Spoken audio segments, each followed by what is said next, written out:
السلام علیکم، S M news کے ساتھ میں ہوں اشتیاق علی۔ ایس ایم نیوز اسٹوڈیو میں خوش آمدید۔ میرے اگر 50 بیٹے بھی ہوتے تو میں اس ملک پاکستان پر قربان کر دیتی۔ میرا دوسرا بیٹا سہیل خالد بھی فوج میں ہے۔ یہ الفاظ لیفٹیننٹ ناصر خالد شہید کی والدہ محترمہ سمیت ہر اس ماں کے ہیں جن کے جوان بیٹے اس ملک کی حفاظت پر مامور ہیں۔ اسی پر مزید جانتے ہیں اپنے نمائندے رؤف اسحاق سے۔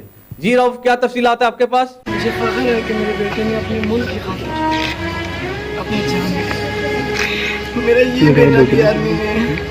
50 بیٹے بھی ہوتے تو اپنے ملک کے لیے ضرور جاتے۔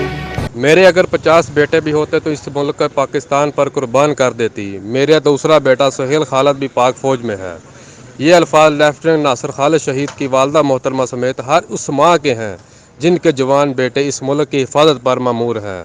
بتاؤ کہیں دیکھا ہے ایسا جذبہ؟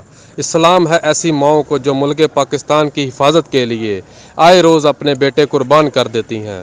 لیفٹیننٹ ناصر خالد شہید کی نماز جنازہ مظفر آباد آزاد کشمیر میں ادا کر دی گئی اور ناصر شہید کو فوجی آزاد کے ساتھ سپرد خاک کر دیا گیا۔